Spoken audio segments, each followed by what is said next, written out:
that do AI, most of the time they're going to put a Estrus detection pet, right? That mostly, the most common one is the Estrotech. They're going to put, and I really think that the price investment that you have just by putting an Estrotech, it worth for you to know which ones show heat and which ones don't show heat. Mm-hmm. Now, I think that one of the fields that underestimate that the most is on embryo transfer.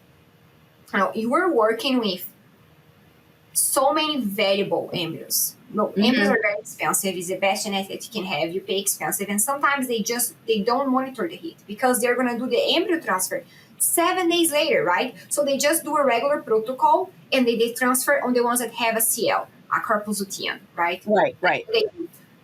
But the same thing happened with embryo transfer. About 62% of your cows that display heat and receive an embryo transfer, they're going to become pregnant.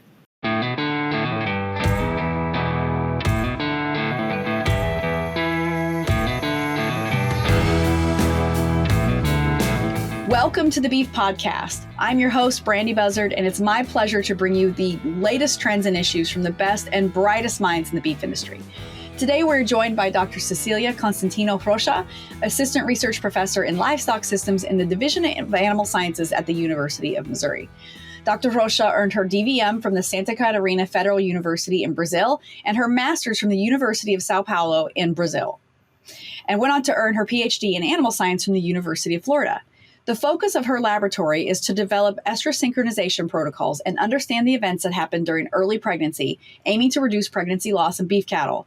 Her current research priorities are artificial intelligence for estrus detection in beef operations, puberty attainment in beef heifers, and artificial insemination using the gene-edited semen to optimize the development of the calf. Dr. Rocha has authored or co-authored 34 peer-reviewed publications, 45 abstracts, 2 book chapters, and 18 extension articles. She received the Wilson G. Pond Award from the American Society of Animal Science, the Burroughs Wellcome Fellowships from the Society for the Study of Reproduction, and the PhD of the Year Award from the Department of Animal Sciences in the University of Florida. As you can see, she is quite the expert in all things estrus detection and beef reproduction physiology. So I'm very excited to talk to her today about AI, and not just the AI that we are accustomed to. So it's very timely for our spring calving listeners as we inch closer to breeding season. So, Dr. Rocha, thank you so much for joining us today. How are you? Thank you so much for having me here, Brandy. I'm very excited to be here. I always listen to your podcast and I learned a lot. So I think we're going to have a nice day today. I'm good. How about you? I'm well. It is not raining, snowing, and the wind is not blowing in Southeast Kansas. So very happy with that. We had some snow in Missouri yesterday. I don't know what, that was completely unexpected. I was like, it's April. It's my first winter here. So I was just, what's going on? Yes. Snow in April and sometimes even the beginning of May will happen. My birthday is at the end of April, and I can vividly remember when I was in college going sledding down a big hill in Manhattan, Kansas, because it was still icy at the end of April for my birthday. So if you're a big gardener, don't plant your garden until like after the first weekend in May, just to be on the safe side. Well, I'm glad to know. I put my lettuce beginning of March, and they're probably going to die out. You might want to cover those at night if it's occasionally. So, but thank you for being here. And thank you also for listening to the podcast. We really appreciate that. For those of us who, or, for our listeners who aren't well acquainted with you or not with your work, or aren't acquainted with your work, could you just bring us up to speed on your background, how you got started in the beef and cattle industry, and just your career so far? Yeah, sure. So as you can see from my accent, I'm not originally from the United States. I'm from Brazil. And you probably have interviewed a lot of people from Brazil in here already. I think we have a large beef industry there. We are very strong. We have a strong background in this area. So I'm originally from Brazil. I did my DVM there. So I did it at Federal University of Santa Catarina. And I don't have that nice history of like, my dad had a farm, my mom had a farm. We always live it around cattle. No, I was from the city. I was from actually a big town. And then I decided that I want to do a tough job. And I was like, what can be a tough job? So I wanted to be a police, work to the police, or become a vet of large animals. Back on that time, that was what I had in my mind. So I started my vet school, and on the first semester, I met a very tough professor too. It's like something I want to work with. So he worked with beef cattle reproduction. He was more on the basic side of the thing, so producing embryos, and he studied the effects that could improve in vitro production of embryos in beef cows. And I started to work with him on the first semester of my vet school, and that was when I developed my love for science. And I said, you know what? I want to work with beef cows reproduction, but I want to be a professor. Mm-hmm. So I started to build my whole background during my vet school to have a good curriculum to go to the grad school.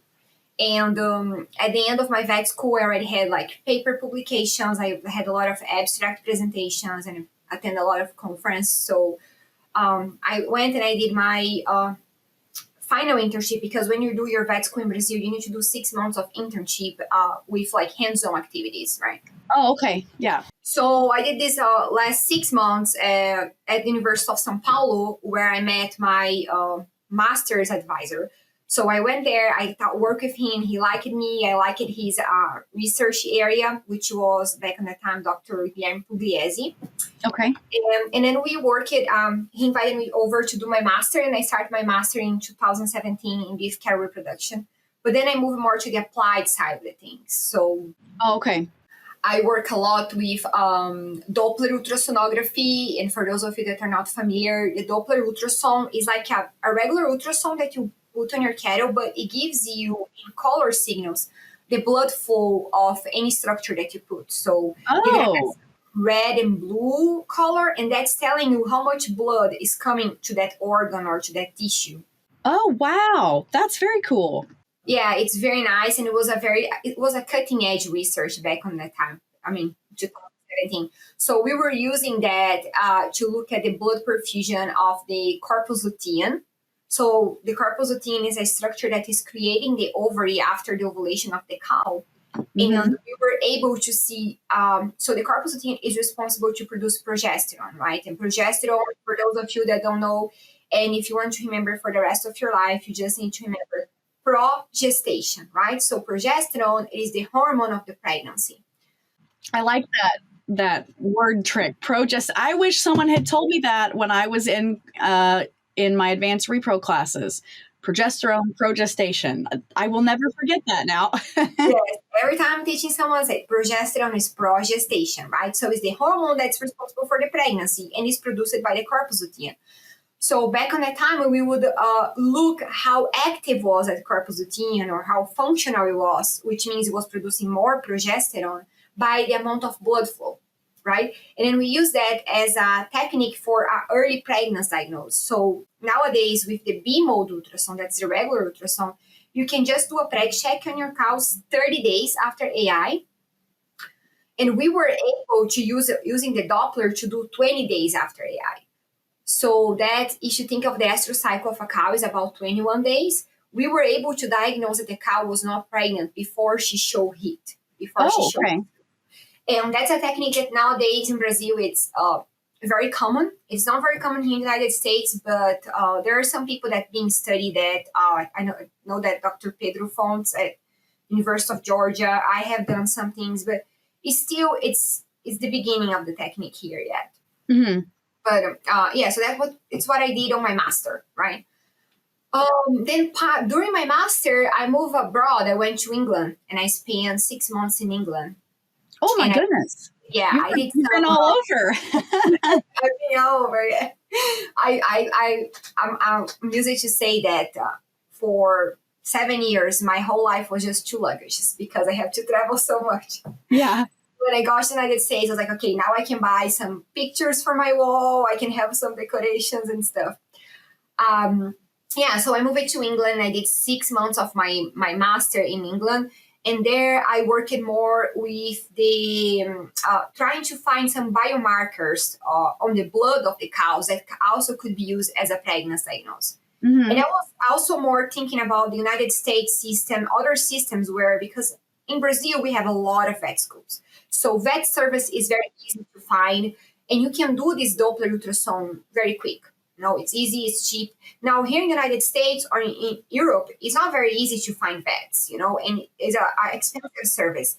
So we were trying to find some blood markers that the producer could just collect a blood sample and diagnose the pregnancy on day 20 the same way as the Doppler, but with a on-shoot test, just trying to find some blood markers that we could do. But unfortunately, we could not find anything that had a good accuracy. So I ended up with that. So that was my master. And then at the end of my master, I got invited to come to Florida, and I got a scholarship, and I moved to the University of Florida to do my PhD. Well, moving from that is a lot, and going from London though to Florida, that must have been quite the shock, and also going from Brazil, where you said that there's a lot of vet services, like a lot of veterinarians, because there's a lot of vet schools, and then you went to London where there's not as many, and then down to Florida where I'm assuming there are, but is the number in proximity to where you were at in Florida similar to Brazil, or still fewer in Florida? Oh, it's still fewer in Florida. I can see that like people just begging for vets. I feel that a lot of people that go to vet school, they want to work with small animals and horses, so that you have enough vet for that. But for cattle, no, you don't have, So my advisor at the University of Florida was Mario Binelli. His appointment was research and extension. And part of his extension program was just trying to help the little amount of vet that we had there to do vet service. So we would provide some vet services as well and try to help, because one of the reasons why ranchers were not investing in technology was simply because they did not have the technical option. They didn't have the technical service available, So like, oh, why don't you preg check your cows? Well, because I don't have a vet that can do that. There's quite a few, like where we live, there's a handful of beef veterinarians nearby, but we have the opposite where we live. Is the horse veterinarians are much fewer and further between where we live. There's lots of small animals, of course, but the horse is harder to find, but lots of beef cattle, that's where we're at. So it's just interesting how that changes, geographically, how that can be so very different. Yeah. Before we dive into AI, the different kinds, I know I've already learned so much from you, but I know that when I was in grad school, or before I got to college, like with my undergrad, I didn't realize that estrus and estrus were the same thing but different. And so if you could provide to our audience who possibly maybe didn't realize that also, that there is the estrus cycle and then there is estrus as part of the cycle, I think that would be really valuable before we dive into these different things that we're going to talk about, the different sync protocols and estrus expression. I think that would be valuable to our audience. So could you briefly kind of just clarify that for everyone? Because I know that you'll do a much more thorough and credible job than I will. Yes, sure. And that's very important, because still like now for my graduate students, I still need to explain to them that we have two words, right? We have the estrus word, and then we have the estrus cycle word, and they have completely different meanings, right? So the estrus cycle of the cow is like the same thing as the menstrual cycle for the women, right? So it is a period where we have different time points. So we're going to have the diestrus or the met-estrus, the pro-estrus, and the estrus. So there's 4 different periods. And the whole estrus cycle of the cow is going to last 21 days in average. So this is the moment that the cow is going to have her follicle, or what we also call the egg, growing and get prepared until she ovulates to get it fertilized. So that's the estrus cycle of the cow. There's different stages, there's different moments. During one of the stages of the estrus cycle of the cow is the estrus. That's when the cow show heat, right? So we say other expressions when we say like, oh, there's some cows riding each other. Or you can see the cow that's accepting being mounted. That's the cow that's in heat. So this is the estrus of the cow. And that's just one time point of the whole estrus cycle, right? The estrus normally take about 12 hours on the cow. And when the cow starts to display estrus, it is the beginning of a new estrus cycle for her. She's going to ovulate about 24 hours later, and that's going to be a new estrus cycle for her. Now, something that's very important, and sometimes ranchers don't understand, is you are walking on your pasture, right? And you're just looking at your cows, and you see one cow mounting on top of the other. Mm-hmm. They need to understand which one is in heat, which one is in estrus, right? Is the one that's mounting or is the one that's quiet and accepting being mounted? Right. So the one that's mounting, she's not in heat, she's not in estrus. She just has some attitude. And while the one that's quiet and is like peaceful there, accepting being mounted, that's the one that's showing heat or showing estrus that we call, right? So that's the one that's starting a new cycle. Yes. So basically 2 different things, right? One is the whole 21 days of the cow, that's the estrus cycle, and the other one is just the action of the cow of showing some behaviors of being receptive to the bull. That's the estrus. Perfect. Well, thank you for clarifying that, because I remember it's when you're reading it on paper, it's much more clear. But like when you're having a discussion like we are, or when you're talking to someone and you're saying estrus cycle, estrus, and you go back and forth, it can be difficult to keep track of that. And so I just appreciate you clarifying that for us, because it can be tricky if you kind of get lost in the discussion. So now that we're kind of on that topic, what if you've kind of spoke about it already, what the importance is of estrus and cow-calf operations, but why is precision in estrus detection important? Yeah, so like going back to the just detection of estrus, how much that is important. I think people sometimes underestimate how important it is a cow showing estrus on your operation, a cow or a heifer at any time point. So let's say again, you were just walking on your pasture and you're looking at your cows and you see a cow showing heat or showing estrus. I'm going to say showing heat because most of the people know by that word. That's probably helpful. Yes. So you will see a cow showing heat. She's accepting being mounted. What do you do with that information? 99% of the times you don't do anything. You're just like, hey, she showed heat. I know there are some cows riding each other. But you can do so many things with that information if you're able to monitor and understand. So, for example, you have your heifers, right? Your virgin heifers. Breeding season didn't start yet. They are about 9-10 months of age.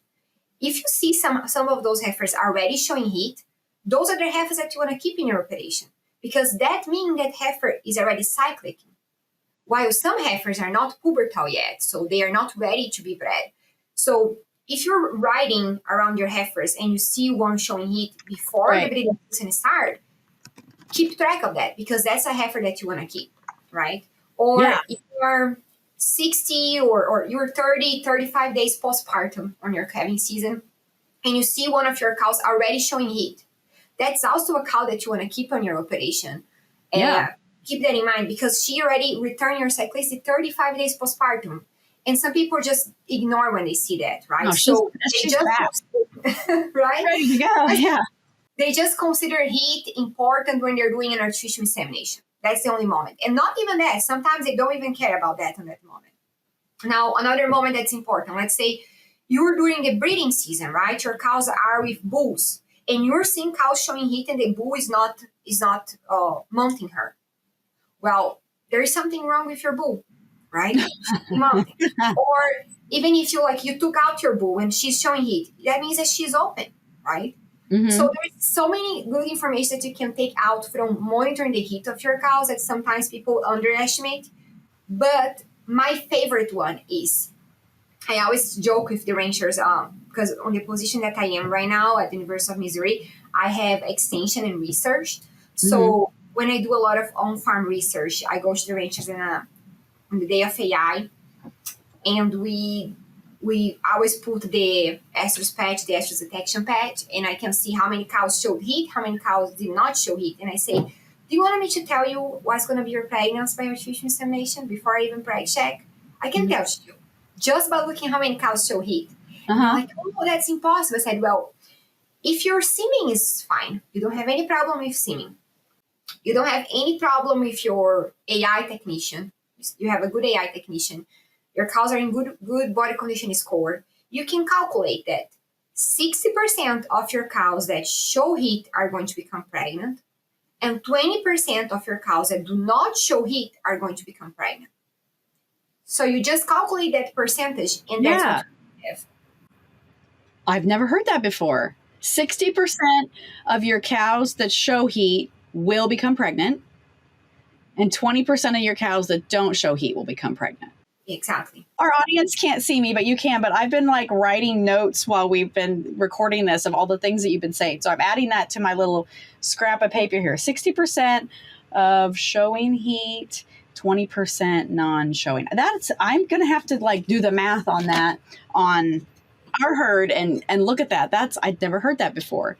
So if you want to see everything, if everything goes well, like if you don't have that, there is some problem. Either your AI tech did something wrong, or it's your seeming is not of a good quality. Something is wrong, because that's what you're supposed to expect. So let's say you are in a herd that you have 100 cows. And normally you're going to have a rate of heat expression about 50-60%, right? So let's say 50% of your cows, they become pregnant. So if you calculate here, if 50% of your cows show heat, 50% of them show heat, and then 6% of them are going to become pregnant, that's 30 cows, right? Right. And then the other 50, they don't show heat. And out of those, 20% are going to become pregnant. So that's 10 cows, okay? So you should expect from your herd of 100 animals to have 50% of them pregnant. That's what's expected on a protocol for artificial insemination. Okay. Wow. So optimum herds that have a very good body condition score and everything, they're going to have 65-25%. That's also expected. But I like it to say that because why? Because let's say you have your most expensive semen, right? And you have other semen. Where are you going to put that? On your cows that show heat. Yeah, of course. Yes, absolutely. You want to get the most bang for your buck, basically, out of it. Yeah. They are most likely to become pregnant than cows that do not show heat. Yeah, I mean that makes perfect sense. And that's some people that do AI, most of the time they're gonna put a estrus detection pet, right? That the most common one is the Estrotech. They're gonna put, and I really think that the price investment that you have just by putting an Estrotech, it worth for you to know which ones show heat and which ones don't show heat. Mm-hmm. Now, I think that one of the fields that underestimate that the most is on embryo transfer.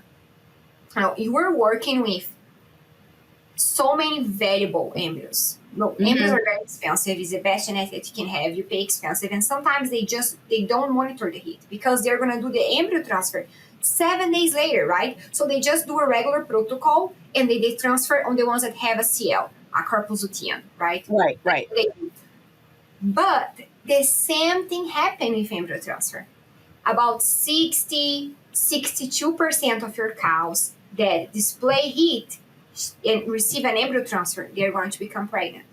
Okay. 20% of the cows that do not show heat and receive an embryo transfer are going to become pregnant.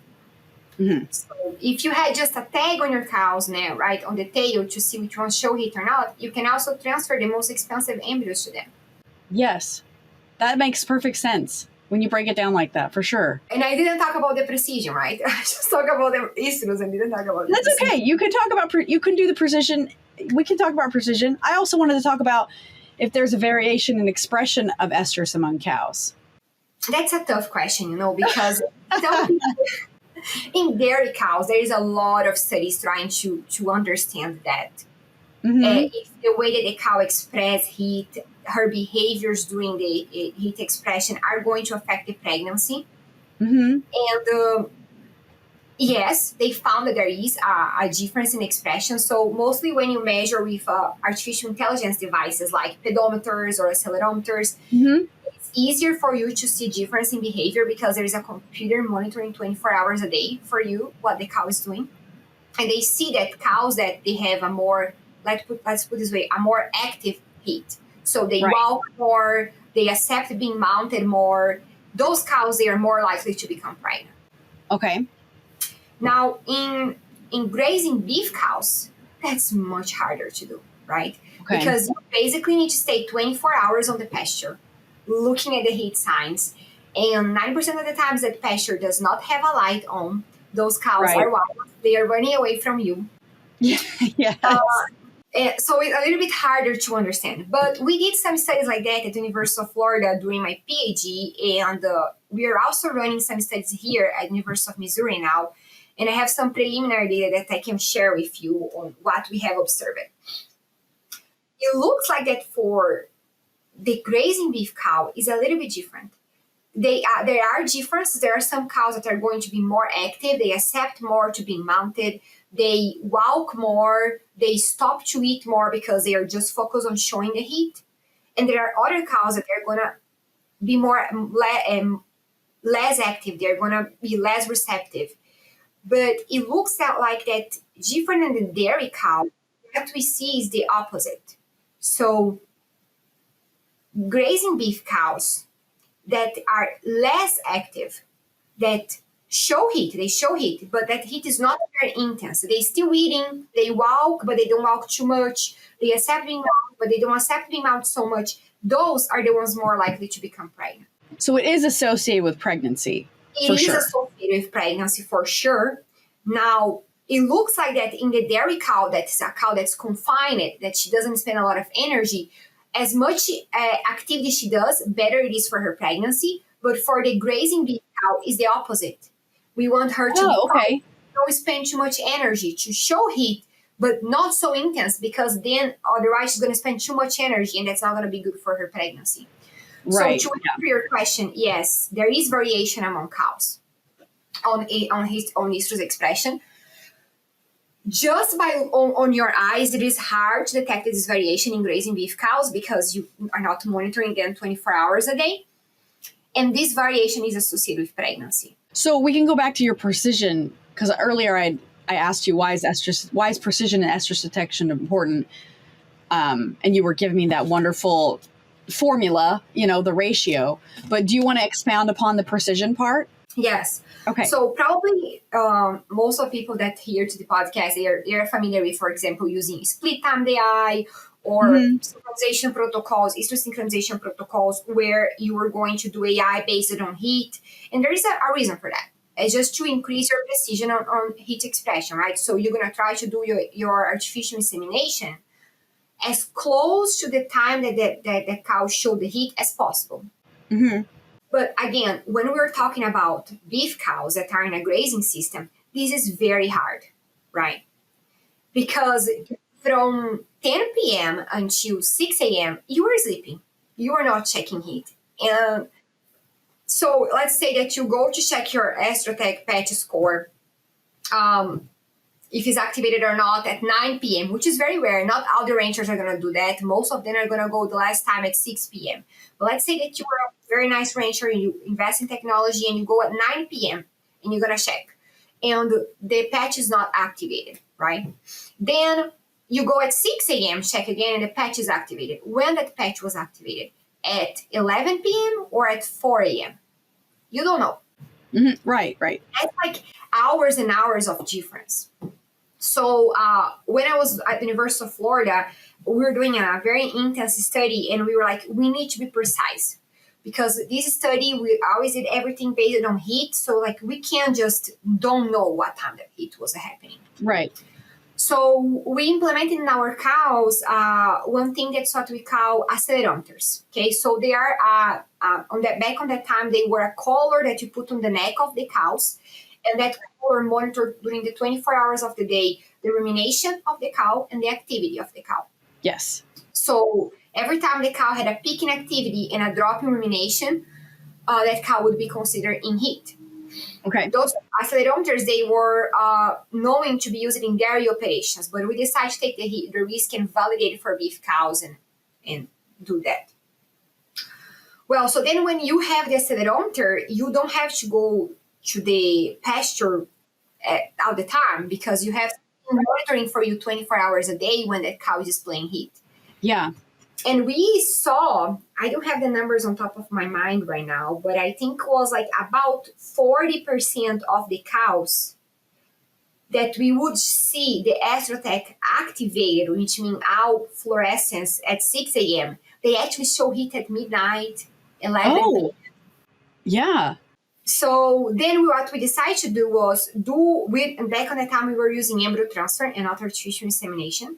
Mm-hmm. So we decided to do our embryo transfer based on the onset of the heat of the estrus that the accelerometer detect. So for those of you that are not familiar, the accelerometer, they almost work like a smartwatch. So, you have your smartwatch and you go to the gym and you want to see how many calories you spend and how many steps you have done. Cows also have a smartwatch. And then in that smartwatch, we can see when they show heat, right? And I think that's just amazing how artificial intelligence can help us nowadays. Yes. So then we use this smartwatch of the cow to know exactly when they would show heat. And then we would transfer an embryo, different than a traditional embryo transfer protocol. The embryo transfer would be 12 hours, within 12 hours of difference from the onset of heat. So let me try to explain. So she had show heat at 11 p.m., right? I would transfer an embryo 7 days later from 11 p.m. to 11 a.m. No more than that, in that interval. Yeah. Which means my embryo transfer wasn't just one single day. I would do within a 3 days interval, because one cow would show heat today, another cow would show heat tomorrow, and so on. Mm-hmm. We used vitrified embryos. And when we did this, we got 62% of pregnancy by embryo transfer. Oh, wow. That's massive. That's so successful. Yes. And then what we did was, some cows were not able to get on the smartwatch, right? She wasn't positive for heat. So these cows, we had to transfer embryo based on the Estrus. Mm-hmm. And so Estrus is amazing, it's a nice tool, but you can't monitor at night. Right. On the cows that we transferred on the Estrus, our pregnancy rate was, I have it right here, it was 36%. Oh, okay. So that's a big difference. Of difference. And that is just precision in estrus detection. All those cows, they show heat. Yeah.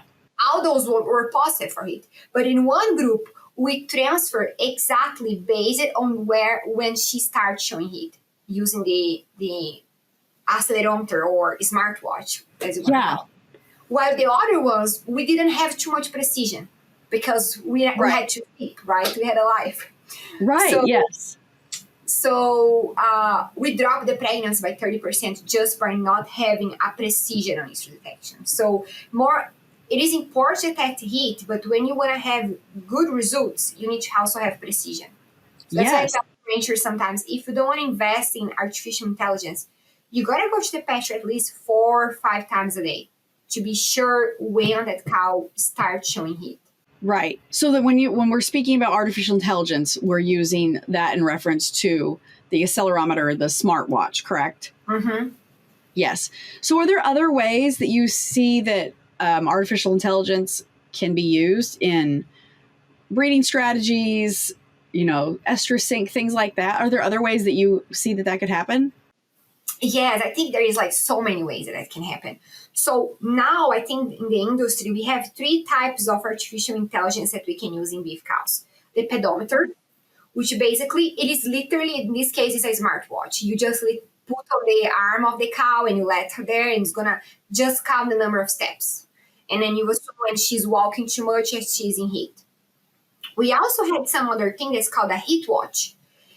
The heat watch, you glue to the tail of the cow, and then every time, and it has a bottom on the top tail, and every time another cow mounts, it activates, and then it sends the information to the computer, and the computer is going to tell you that cow is in heat.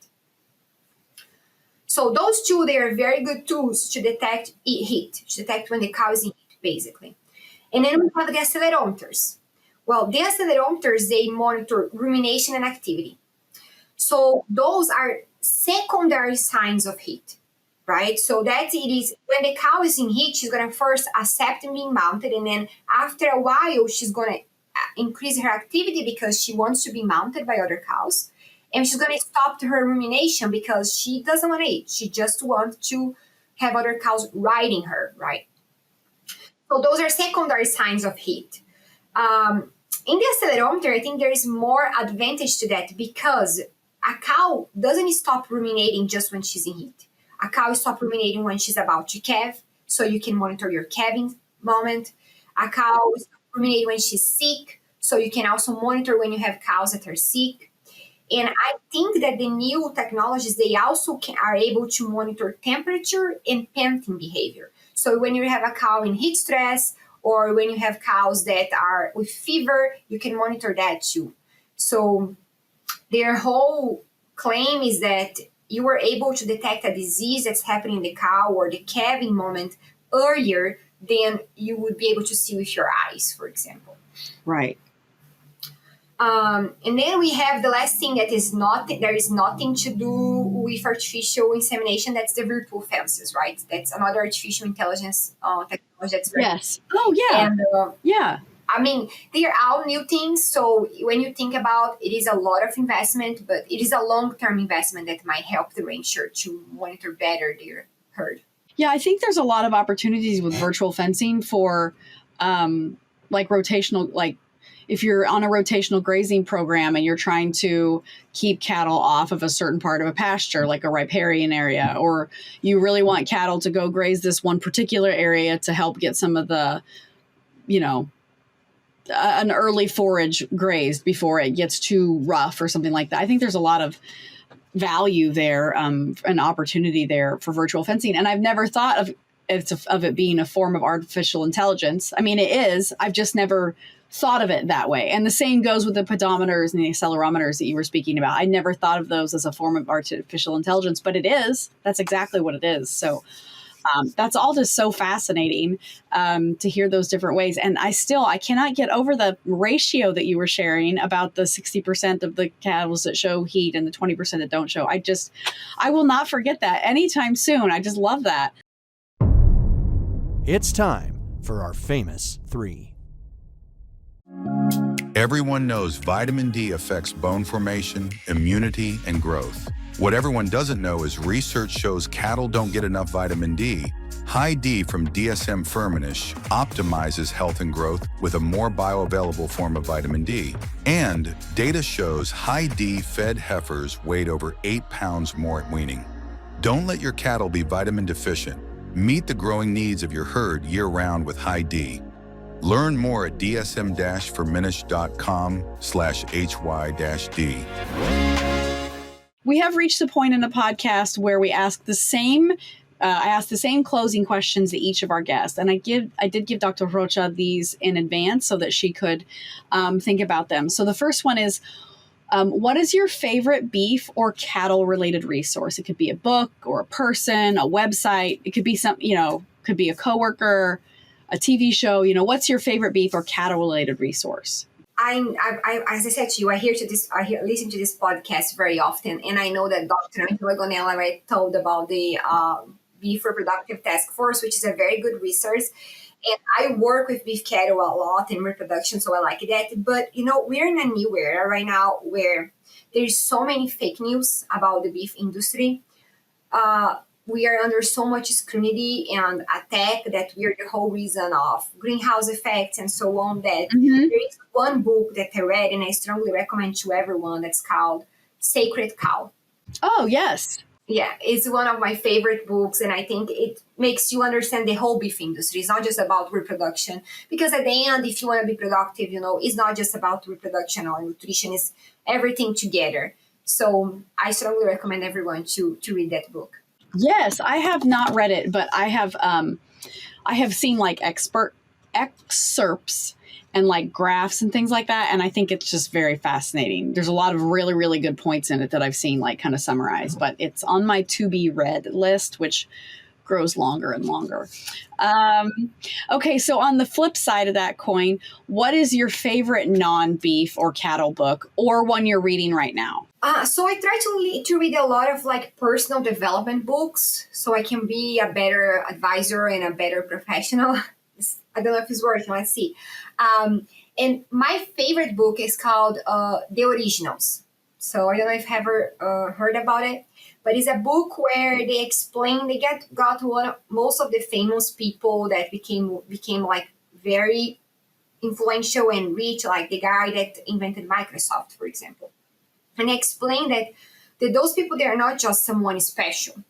The difference between them and us is the amount of ideas that they produce, so the amount of work they created, and basically one of those worked out, so it's like they also failed several times before they succeed.